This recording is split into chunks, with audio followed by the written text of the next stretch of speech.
Hello friends, welcome है आपका आज की हमारी करंट अफेयर की क्लास में। करंट अफेयर की क्लास आपके लिए बहुत इंपॉर्टेंट होने वाली है।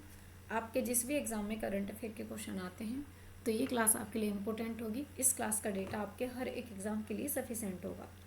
इस क्लास का पीडीएफ आपको हमारे टेलीग्राम पर मिल जाएगा, जिसका लिंक डिस्क्रिप्शन में दिया हुआ है। चलिए, तो ये क्लास आपकी डेली होती है। तो इस क्लास को चलिए स्टार्ट करते हैं। जो स्टूडेंट्स पहली बार इस यूट्यूब चैनल पर आए हैं वो इस यूट्यूब चैनल को सब्सक्राइब कर लेंगे, ताकि आने वाली हर क्लास का नोटिफिकेशन, हर चीज़ आपको, हर वीडियो टाइम से मिल जाए। और बेल आइकन भी प्रेस कर लेंगे ताकि आपको अपडेट मिलती रहे। स्टार्ट करते हैं। चलिए, सवाल नंबर 1।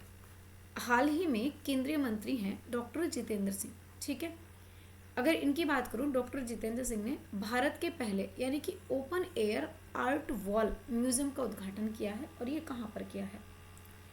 ये इन्होंने देखो open air art wall museum बनाई है, यानी कि ये नई दिल्ली में बनाई है, कोलकाता में बनाई है, चेन्नई में या पुदुचेरी में। ये जो open air art wall museum है ना, ओपन देखो मतलब खुला हुआ। अब यहाँ पे समझो, खुला हुआ, एयर मतलब जो खुली हवा में है, यानी कि खुली हवा में है। खुली हवा में वॉल क्या होता है? वॉल होता है दीवार, है ना। खुली हवा में जो दीवार है इस पर आर्ट बनाई गई है, यानी कि चित्रकला, या मैं कहूँ कि आर्ट बनाई गई है, कला बनाई गई है। ठीक है, म्यूजियम। ठीक है, तो यानी कि खुली हवा में जो दीवार पर जो कलाकृति बनाई गई हैं, जो कलाकृतियाँ बनाई गई हैं, इन कलाकृतियों की बात करें, ये है open air art wall museum.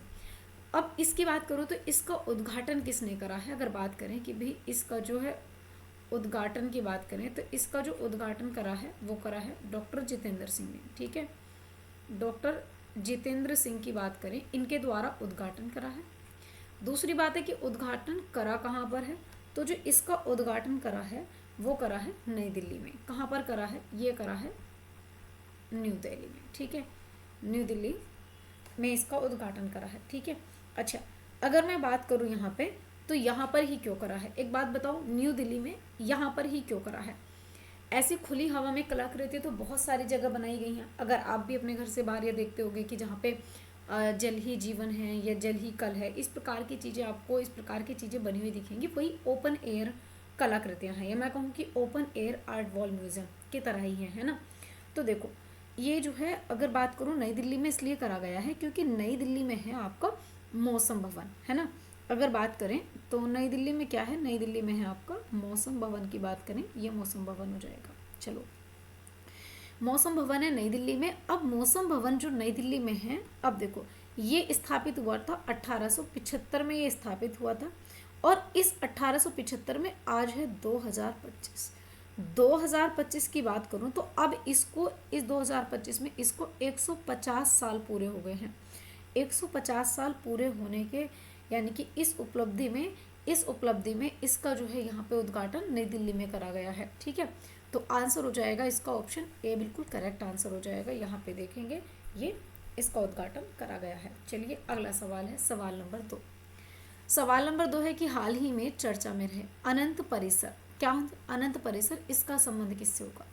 अनंत परिसर ये गूगल से, माइक्रोसॉफ्ट से, या अमेजॉन से, या फिर रिलायंस से। अगर बात करो, देखो यहाँ पे अनंत परिसर, बात किसकी हो रही है? बात हो रही है यहाँ पे अनंत परिसर की। ठीक है, अनंत परिसर जो है इसकी बात कर रहे हैं। जो अनंत परिसर है, पहली बात तो ये है क्या? ये जो है गूगल का, ये मैं कहूँ कि गूगल का भारत में सबसे बड़ा परिसर हो जाएगा अनंत परिसर। यानी कि जो गूगल है, इस गूगल का जो है इंडिया में सबसे बड़ा परिसर हो जाएगा। ठीक है, ये इंडिया में सबसे बड़ा परिसर होने वाला है। अब दूसरी बात, होने वाला किसका है? गूगल का, है ना। तो ये होगा किसका? ये गूगल का हो जाएगा। और अगर बात करें कि ये होगा कहाँ पर, ये गूगल परिसर होगा, ये कहाँ पर होगा? तो ये होगा आपका बंगलुरु में। कहाँ पर होगा? बंगलुरु, कर्नाटक में। ठीक है, जो कर्नाटक है यहाँ पर होगा, बंगलुरु में। अच्छा, अगर मैं बात करूँ इस गूगल परिसर की, तो इस अनंत का जो अर्थ है, अनंत परिसर की बात करें तो इसका अर्थ क्या होने वाला है, या इसका जो मतलब होगा, इसका मतलब क्या होगा? इसका मतलब होगा सीमाहीन। क्या मतलब होगा? सीमाहीन, मतलब इसकी ना कोई सीमा नहीं है ना, ये इसका मतलब होने वाला है। चलिए, तो आंसर क्या हो जाएगा? आंसर होगा ऑप्शन ए। तो यहाँ पे देखेंगे ये गूगल परिसर होगा आपका। चलिए, तो अगर बात करें अनंत परिसर, तो ये गूगल से संबंध रखेगा अनंत परिसर। अगला सवाल है सवाल नंबर 3। सवाल नंबर 3 है हमारा कि एक्सपायर जो दवाएं हैं, एक्सपायर दवाओं को वैज्ञानिक तरीके से निपटाने के लिए यहाँ पे एक एन प्राउड पहल लॉन्च करी गई है। तो इस पहल की घोषणा किसने करी है? केरल ने करी है, महाराष्ट्र ने, गुजरात ने, कर्नाटक ने। एक पहल है जिसका नाम है एन प्राउड पहल। ठीक है, देखो एक पहल है एन प्राउड पहल। इस एन प्राउड पहल की बात करूं तो ये जो एन प्राउड पहल है ना, ये पहल शुरू जो करी है, इस पहल को जो शुरू करा गया है, इस पहल को शुरू करा है केरल ने। ठीक है, अगर बात करें केरल की, तो इस पहल को केरल ने शुरू करा है। अच्छा, केरल ने शुरू जो करा है, तो ये पहल है क्या, या फिर क्यों शुरू करी गई है ये पहल? अगर बात करें क्या है या फिर क्यों है, तो जो दवाएं एक्सपायर हो गई हैं, यानी कि जो दवाएं हमारी एक्सपायर हो गई हैं, जो दवाएं एक्सपायर हो गई हैं, इन एक्सपायर दवाओं की बात करें तो इन एक्सपायर दवाओं को वैज्ञानिक तरीके से ख़त्म करा जाए। ठीक है, या मैं कहूँ कि इनको डिकम्पोज करा जाए। तो इन दवाओं को, एक्सपायर दवाओं को वैज्ञानिक तरीके से डिकम्पोज करा जाए, वैज्ञानिक तरीके से जो है इनको ख़त्म करा जाए। ठीक है, इस पहल के तरीके से या इस पहल के माध्यम से। ठीक है, यानी कि जो इसका अवशिष्ट, इनका जो है मैं कहूँ कि वैज्ञानिक तरीके से अवशिष्ट प्रबंधन करने के लिए, इनका अवशिष्ट प्रबंधन करने के लिए जो है इनका, या प्रबंध करने के लिए पहल शुरू की गई है। एन प्राउड पहल करी किसने है? इसको जो लॉन्च किया है या इसको जो स्टार्ट किया है, केरल ने शुरू किया है। ठीक है, अच्छा केरल में भी कहाँ पर? तो आप कहोगे केरल में भी कोझिकोड में। ठीक है, तो इसका आंसर हो जाएगा, यहाँ से शुरू की है, आंसर हो जाएगा ऑप्शन ए। चलिए अगला सवाल, तो यहाँ पे देखेंगे कि जो केरल है, केरल कह रहा है भाई, केरल टू लॉन्च, कह रहा है फर्स्ट ऑफ इट्स काइंड, ये प्रोजेक्ट है। और ये जो है यानी कि जो यहाँ पे अनयूज्ड एक्सपायर्ड मेडिसिन है, इनको क्या करेगा? डिस्पोजल करने वाला है। ठीक है, चलिए अगला सवाल है सवाल नंबर 4। सवाल नंबर 4 है कि हाल ही में future brand index, future brand index की जो है ग्लोबल रैंकिंग में रिलायंस को कौन सा स्थान मिला है? पहला, दूसरा, तीसरा, चौथा। एक इंडेक्स आई है फ्यूचर ब्रांड इंडेक्स। ठीक है, एक इंडेक्स है जिसका नाम है फ्यूचर ब्रांड इंडेक्स। की बात करें तो फ्यूचर ब्रांड इंडेक्स जो है, अगर इस इंडेक्स की बात करें तो फ्यूचर ब्रांड इंडेक्स की बात करें, इस इंडेक्स में जो है ग्लोबल रैंकिंग में जो रिलायंस है, इसको कौन सा स्थान मिला? पहली बात तो फ्यूचर ब्रांड इंडेक्स की बात करें तो इसमें क्या है, जो उपभोक्ता हैं यानी कि जो कंज्यूमर हैं, उनका बिलीव कितना है, इसमें है क्या? देखो, सबसे पहली बात जो इसको पहला स्थान मिला है, पहला स्थान मिला है सैमसंग को। ठीक है, किसको मिला है? सैमसंग को मिला है। और जो दूसरा स्थान मिला है रैंक में, जो दूसरा स्थान मिला है वो मिला है रिलायंस इंडस्ट्री को। किसको? रिलायंस को। ठीक है, चलिए अब देखो, अगर मैं बात करूं कि है क्या ये, तो रिलायंस को मिला है दूसरा स्थान। और ये जो फ्यूचर ब्रांड इंडेक्स है ना, इसमें है क्या? अगर बात करें कि भाई इस इंडेक्स में बताया क्या है, ये इंडेक्स है क्या, या फिर ये क्यों आती है इंडेक्स, है ना, इसकी बात करें तो इसमें जो उपभोक्ता है, इनके भरोसा और विश्वास को बात करती है। यानी कि जो इसमें उपभोक्ता हैं, इन उपभोक्ता की बात करें तो इन उपभोक्ता का एक तो भरोसा है ना, एक भरोसा, और इनका जो विस्तार है, इसको लेकर के चर्चा करी जाती है। तो इसका आंसर हो जाएगा कि रिलायंस इंडस्ट्री को दूसरा स्थान मिला है। ठीक है, यहाँ पर देखेंगे, देखो ये हमारी 2024 की है ना, ये 2024 के इंडेक्स है। और अगर मैं आज की बात करूँ, तो अगर अब की बात करें तो अब जो है जो रिलायंस है, अगर इसकी बात करें तो रिलायंस को दूसरा स्थान मिला है, सैमसंग को पहला। तो ये 2023 का डेटा है, जो 24 में 2023-24 का डेटा है ना, बिल्कुल देखेंगे सैमसंग को पहला स्थान मिला है। ठीक है, दूसरा स्थान रिलायंस को मिला है, और तीसरा स्थान एप्पल को मिला है, इसके बाद में नाइकी है, इसके बाद में समर, यानी कि और भी जो चीज़ें हैं ना, उनको रैंक आप देखेंगे थोड़ा पीछे मिला है। चलिए आगे बात करते हैं, अगला सवाल है सवाल नंबर 5। सवाल नंबर 5 है, हाल ही में दिल्ली के जो मुख्यमंत्री के पद पर किसे चुना गया है? तो भाई दिल्ली के मुख्यमंत्री पद पर किसको चुना गया है? नायब सिंह सैनी को, रेखा गुप्ता को, मोहन चरण मांझी को, या फिर भजन लाल शर्मा को। अगर बात करें कि दिल्ली की जो सीएम है, अगर दिल्ली की सीएम कौन बनी है, दिल्ली की सीएम बनी है यहाँ पे रेखा गुप्ता। कौन बनी है? रेखा गुप्ता। अगर दिल्ली के इतिहास की तरफ जाएं तो फिलहाल तो रेखा गुप्ता जो है यहाँ पे दिल्ली की सीएम बन चुकी हैं, ठीक है। 20 फरवरी को इन्होंने शपथ ले लिया।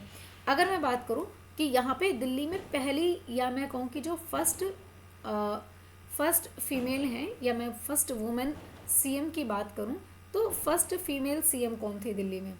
अगर बात करी जाए तो ये थी सुषमा स्वराज। कौन थी? ये थी आपकी सुषमा स्वराज जो थी, ये फर्स्ट वीमेन थी। अच्छा, अगर सेकंड की बात करूं तो दूसरी महिला कौन थी? ये थी शीला दीक्षित।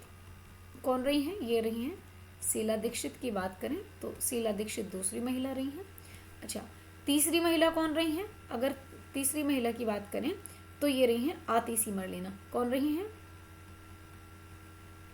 आतिशी मरलेना की बात करूँ, तीसरी महिला रही हैं आतिशी मरलेना। और फोर्थ नंबर पे जो रही हैं, इन फोर्थ नंबर की बात करें तो अब बनी है रेखा गुप्ता। कौन बनी है? ये बनी है रेखा गुप्ता, ठीक है। चलिए, फोर्थ नंबर पे बनी है रेखा गुप्ता। इन्होंने शपथ कब ली है? तो 20 फरवरी 2025 को इन्होंने शपथ ली है, ठीक है। अच्छा, शपथ की बात करें तो इन्होंने जो शपथ ली है दिल्ली के ही रामलीला मैदान में इन्होंने शपथ ली है। और शालीमार बाग की बात करें तो ये किस सीट से जीती हैं? अगर इनकी सीट की बात करें तो ये जो है शालीमार सीट से जीती हैं, ठीक है। जो शालीमार सीट है, इस शालीमार सीट से जो है जीती हैं, यानी कि ये एमएलए बनी है। शालीमार सीट से ये एमएलए बनी है, ठीक है। और अगर इनकी टैगलाइन की बात करें तो इनकी टैगलाइन क्या थी? इनकी जो टैगलाइन है, इनकी टैगलाइन थी काम ही पहचान है, ठीक है। काम ही पहचान जो है इनकी टैगलाइन रही थी। अच्छा, दिल्ली में जो टोटल सीटें हैं, अगर इनकी बात करूं तो दिल्ली में टोटल सीटें हैं 70। और इन 70 में से अगर बात करें तो जो 48 सीटें हैं ये किसको मिली हैं? ये मिली हैं बीजेपी को, ठीक है। चलिए, तो इसका आंसर हो जाएगा ऑप्शन बी, बिल्कुल करेक्ट आंसर हो जाएगा। ये है हमारी रेखा गुप्ता। अगला सवाल है सवाल नंबर 6। चलिए, सवाल नंबर 6 है कि हाल ही में 13वीं मलेशियाई भारत रक्षा सहयोग समिति की बैठक कहाँ पर हुई है? ये पुदुचेरी में हुई है, जॉर्ज टाउन में हुई है, चेन्नई में, कुआलालंपुर में। देखो, पहली बात तो मलेशिया और भारत के बीच की जो है, यहाँ पे आप देखेंगे जो मलेशिया है, इस मलेशिया और साथ में जो भारत है, इन दोनों देशों के बीच में जो है रक्षा सहयोग समिति हुई है एक, ठीक है। रक्षा सहयोग समिति की बैठक हुई है। और इस बैठक की बात करें तो यहाँ पे जो है रक्षा सहयोग समिति की बैठक हुई है। और इस बैठक का जो क्रम है ये कौन से नंबर की हुई है? ये 13वीं नंबर की ये बैठक हुई है, ठीक है। हुई कहाँ पर है? अगर बात करें तो ये बैठक कहाँ पर हुई है? ये बैठक हुई है कुआलालंपुर में, ठीक है। कुआलालंपुर की बात करें तो ये हुई है कुआलालंपुर। कुआलालंपुर कहाँ पड़ता है? तो ये है मलेशिया में ही, ठीक है। यानी कि मलेशिया कुआलालंपुर में जो है ये बैठक हुई है, ठीक है। अच्छा, रक्षा सहयोग काम क्या है इसका? तो अगर बात करें इसका काम क्या है तो भाई रक्षा सहयोग को बढ़ावा देना, रक्षा सहयोग को जो है बढ़ाना इसका काम है। इसका आंसर होगा ये कुआलालंपुर में बैठक हुई है, ठीक है। चलिए, तो आप देखेंगे कुआलालंपुर में हमारी ये बैठक हुई है, भारत और मलेशिया के बीच रक्षा सहयोग समिति की बैठक है। 13वें नंबर की कुआलालंपुर मलेशिया में बैठक होती है, ठीक है। अगला सवाल है सवाल नंबर 7। क्वेश्चन नंबर 7 है कि हाल ही में भारत, भूटान, बांग्लादेश के बीच, एक तो है भारत है, भूटान है और बांग्लादेश, इन तीनों के बीच में एक त्रिपक्षीय व्यापार को लेकर के, इस व्यापार को बढ़ावा देने के लिए यहाँ पे जोगी घोपा टर्मिनल शुरू किया गया है। तो ये कहाँ पे शुरू किया गया है? सिक्किम में, पश्चिम बंगाल में, असम में, त्रिपुरा में। एक देखो टर्मिनल है जिसका नाम है जोगी घोपा, ठीक है। जोगी घोपा एक टर्मिनल बनाया गया है। और टर्मिनल क्या होता है? टर्मिनल है मतलब एक रास्ता है जो दो तीन जगह को रास्ता जाता है। तो जोगी घोपा जो टर्मिनल है, पहली बात तो ये टर्मिनल जो संबंध रखता है ये कितने देशों से रखता है? भाई ये भारत को जोड़ेगा ये टर्मिनल, साथ में भूटान को जोड़ेगा, और साथ में जो बांग्लादेश है इस बांग्लादेश को भी जोड़ने वाला है, ठीक है। बांग्लादेश को भी जोड़ने वाला है। यानी कि ये जो है इन तीनों देशों का जो व्यापार मार्ग है, इनको, या मैं कहूँ कि इनके व्यापार को बढ़ावा देगा। ये टर्मिनल जो है इन तीनों देशों के जो व्यापार है, इस व्यापार को बढ़ावा देने वाला है। ठीक है। अच्छा, अब यहाँ पे इस बात को समझो, ये टर्मिनल बनाया कहाँ जा रहा है, टर्मिनल जो है ये शुरू कहाँ हो रहा है ना, तो ये टर्मिनल होगा कहाँ पर, ये होगा आपका असम में। कहाँ पर होगा, ये टर्मिनल बनाया जा रहा है आपका असम में। ठीक है। भारत, भूटान और बांग्लादेश को जोड़ेगा। इसका शुभारंभ कौन करेंगे। अब सवाल बनता है कि इसको शुरू कौन करने वाले हैं, है ना। अगर बात करें कि इसको जो शुरू करेंगे, ये सर्बानंद सोनोवाल करेंगे। कौन करेंगे इसको शुरू, सर्बानंद सोनोवाल की बात करें तो सर्बानंद सोनोवाल जो हैं इस टर्मिनल को शुरू करने वाले हैं। ठीक है। अच्छा, हैं कौन ये, तो ये हमारे जल मंत्री होंगे, जल मार्ग और जहाज रानी मंत्रालय से संबंध रखेंगे। जल और जहाज रानी मंत्री जो हैं ये हो जाएंगे। ठीक है। चलिए, तो यहाँ पे सही आंसर क्या हो जाएगा, सही आंसर हो जाएगा Assam is the correct answer. ठीक है। चलिए आगे बात कर लेते हैं। अगला सवाल, अगला सवाल है हमारा यहाँ पे सवाल नंबर 8। हाल ही में छत्रपति शिवाजी महाराज की 395वीं जयंती कब मनाई गई है। 16 फरवरी को, 17 फरवरी, 18 फरवरी या फिर 19 फरवरी को। अगर बात करी जाए यहाँ पे छत्रपति शिवाजी महाराज की जयंती, तो छत्रपति शिवाजी महाराज की जयंती मनाई गई है 19 फरवरी को। ठीक है। छत्रपति शिवाजी महाराज के बारे में कुछ और भी चीज़ें देखते हैं। तो अगर बात करें छत्रपति शिवाजी महाराज, सबसे पहली बात तो आती है कि भाई इनका जन्म कहाँ पर हुआ था, है ना। अगर इनके जन्म के बारे में बात करें तो छत्रपति शिवाजी महाराज जो है इनका जन्म होता है 19 फरवरी को। ठीक है। कब होता है, 19 फरवरी 1630 को इनका जन्म हुआ। ठीक है। कहाँ पर हुआ था, तो जो शिवनेरी किला है पुणे में, कहाँ हुआ था, इनका जन्म हुआ था पुणे, पुणे महाराष्ट्र में। ठीक है, महाराष्ट्र में। और कहाँ पर, शिवनेरी किले में। शिवनेरी किले की बात करें तो इस किले में जो है इनका जन्म होता है। ठीक है। अच्छा, इनके पिताजी कौन थे, अगर इनके पिताजी की बात करें तो सहाजी भोसले जो थे इनके पिताजी थे, सहाजी भोसले। इनकी माता जी जीजाबाई, जीजाबाई जो थी इनकी माता जी थी। और दूसरी बात, एक और इनका राज्याभिषेक पूछा जाता है। इनका राज्याभिषेक कहाँ पर हुआ था, 1674 में इनका राज्याभिषेक हुआ था। ठीक है। कहाँ पे हुआ था, रायगढ़ किले में। चलिए, तो सही आंसर क्या हो जाएगा, 19 फरवरी को। तो यहाँ पे देखेंगे छत्रपति शिवाजी जो हैं ये महाराजा, इनकी 395वीं जयंती मनाई गई है। ठीक है। चलिए अगला सवाल है सवाल नंबर 9। सवाल नंबर 9 देखते हैं। सवाल नंबर 9 है कि हाल ही में BCC Indian sports women of the year के पुरस्कार से किसे सम्मानित किया गया है। देखो, BCC Indian sports women of the year, है ना। अगर इसकी बात करूं तो भाई ये कौन सम्मानित की गई, शीतल देवी हैं, अवनी लेखरा हैं, मनु भाकर हैं या फिर मिताली राज हैं। अगर बात करूं, देखो यहाँ पे जो हमारा बीसीसी स्पोर्ट्स अवार्ड की बात करें तो जो BCC Indian BBC Indian sports women of the year पुरस्कार है। अगर इसकी बात करूं तो ये पुरस्कार जो मिला है, ये मिला है मनु भाकर को। किसको मिला है, ये मिला है मनु भाकर को। ठीक है। अच्छा, sports women of the year अगर बात करी जाए, मनु भाकर बनी है। ये किसकी खिलाड़ी हो जाएंगी, ये हैं शूटिंग की खिलाड़ी। ठीक है, ये शूटिंग की खिलाड़ी हो जाएंगी। दूसरी बात, अच्छा जो क्या बोलते हैं, जो पेरिस ओलंपिक हुआ है,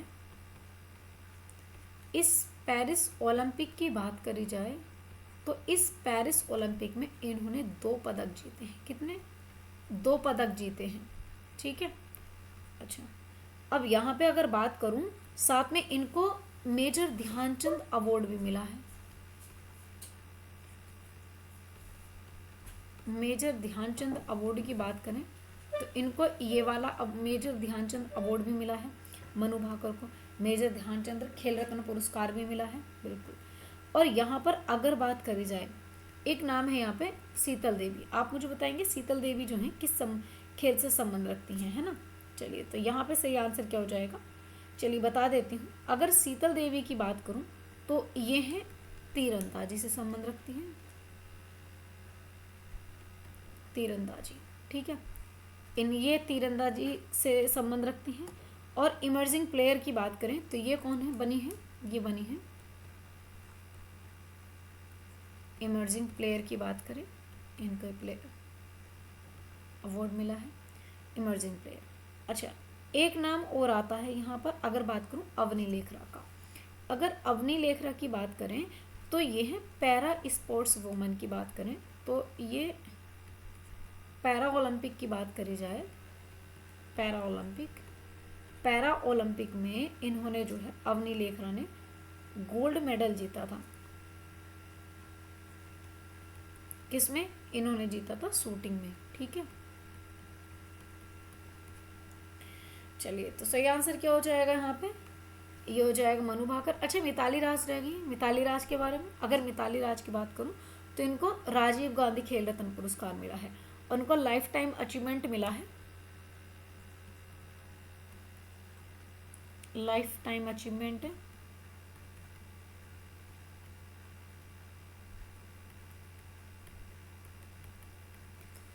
और इनको राजीव गांधी खेल रत्न पुरस्कार भी मिला है, ठीक है।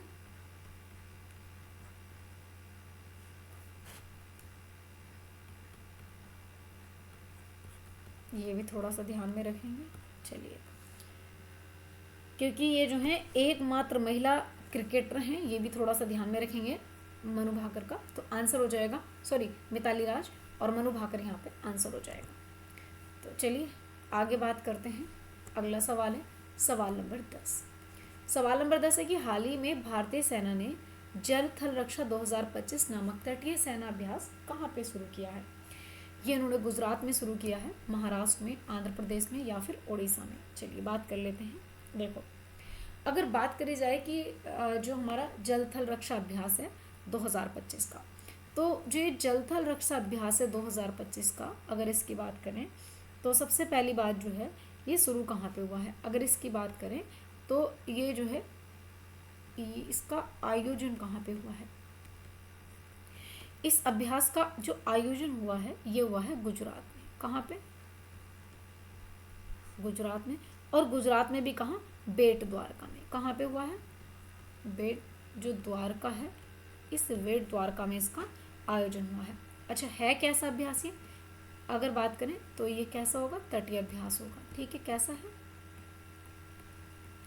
तटीय अभ्यास हो जाएगा। दूसरी बात है कि करेगा कौन इसको, तो इसको करेगी भारतीय सेना, ठीक है। चलिए, इसका आंसर क्या हो जाएगा, Gujarat is the correct answer. Answer होगा ऑप्शन ए, ठीक है। तो यहाँ पे देखेंगे। चलिए, तो फिलहाल आज के लिए इतना ही रखते हैं। बाकी पीडीएफ के लिए आप टेलीग्राम चैनल ज्वाइन कर लेंगे, जिसका लिंक आपको डिस्क्रिप्शन में दिया हुआ है, ठीक है। Thank you for watching guys, thank you students.